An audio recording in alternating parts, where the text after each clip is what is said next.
Tim Dowd with the Rose Hollywood Report, filling in for Shannon Rose, Mr. Hollywood. And today we're speaking with Eddie Redmayne from Redmayne, actually, from My Week with Marilyn, the new movie that's coming out. So how are you doing? I'm good, mate. How are you? I'm doing fantastic. So let's talk about your movie a little bit. Tell me about the character Collin Clark and how he meets Marilyn Monroe.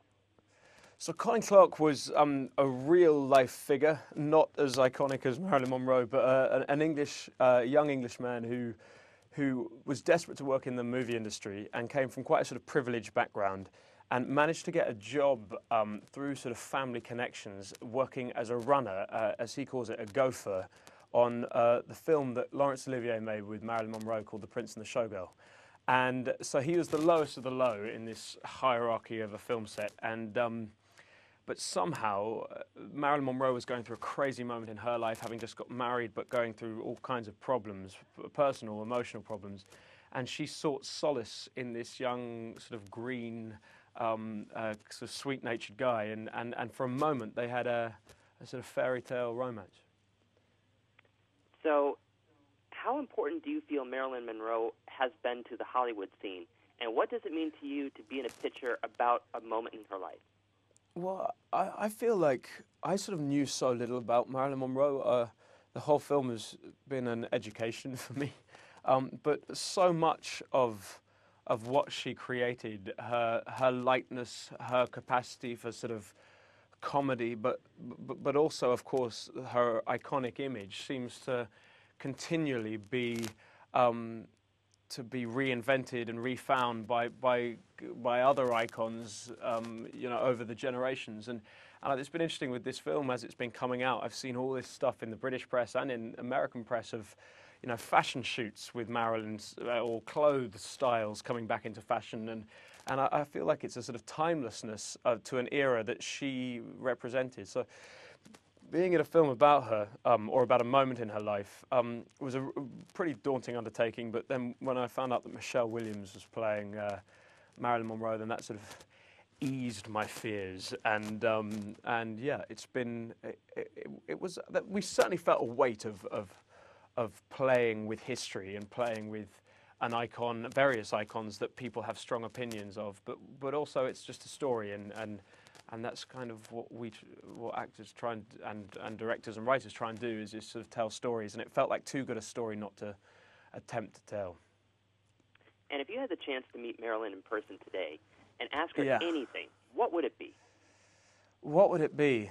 Oh, do you know what? It would be so personal to this film. It would be about her relationship with Collin Clark, because Collin Clark wrote this diary about the making of this film. But he left out this week, and then it was only years later that he wrote My Week with Marilyn. Everyone I speak to has an opinion on whether actually Collin Clark slept with her, or whether the whole thing is a figment of his imagination, or whether the whole thing, everyone has differing opinions, and I'd want to get the real story from her, I think. Now, what inspired you to take the role as Collin Clark? Well, various things, really. Above and beyond, it was the most amazing opportunity to work with this treasure chest of British actors. My character is pretty much in every scene of the film, and along the way he meets some extraordinary people, and those extraordinary people are played by some of the great actors of my generation in England. Dominic Cooper and Emma Watson, and then right up to Kenneth Branagh and Derek Jacobi and Dame Judi Dench. So every day really felt like a privilege for me. So there were hundreds of reasons why it was an enticing job for me, but those were some of them. And after people watch the movie, what do you want them to take home with them after seeing this and maybe learn from? Well, I feel like I feel the film has a fairy tale quality to it that is quite universal and quite sort of beautiful. I think there is also a sense of the dreams of the everyman, like the fact that dreams can happen. And but at the same point, this young guy who I play starts the film with a kind of confidence and borderline arrogance that that it's about the belief that you can do anything, and yet actually through the film and through having his heart broken by Marilyn Monroe, he matures himself and learns a sort of important lesson. So those are some of the things that I hope an audience feels leaving the film. And do you think that this movie portrays Marilyn in a different light that we haven't yet seen through all the newspapers and the magazines and the movies that we have seen with her in it? I feel it does. I feel it does because I think Michelle lends something so breathtaking to it, and that is finding the different levels of Marilyn, the different Marilyns. It's almost like there's a sort of I don't know, I don't want to say sort of schizophrenia, but there's a multi-personality thing going on there. There was Marilyn, how she would behave in front of groups of people. There was Marilyn, how she would behave as the actress on a film set, and then there was the private Marilyn, the exposed Marilyn on her own with Arthur Miller.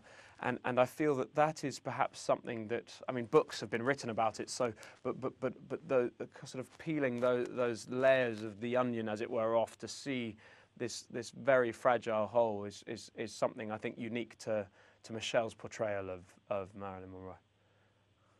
Well, Eddie, I thank you for your time. That's all we have right now. Okay. I urge everybody to go out and see the movie. It sounds like it's an amazing movie, and we wish you all the best.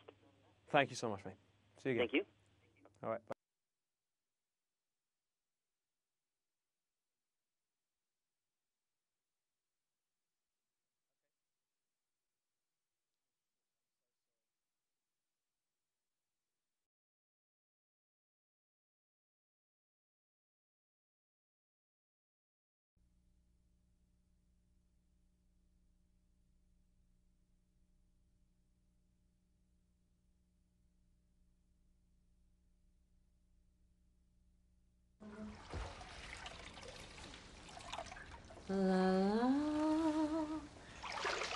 No matter what others may say or do, light of heart and fancy free, that's the way to start. There will be nothing to lose till you lose your heart.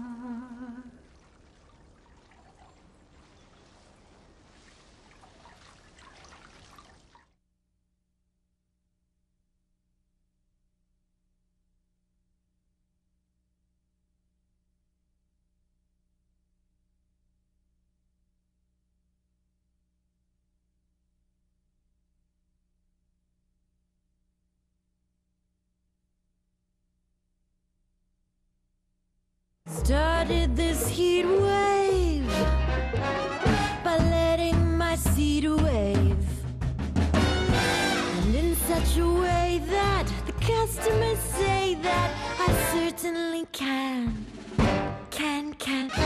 We're having a heat wave, a tropical heat wave. The way that I move, that thermometer proves that I certainly can.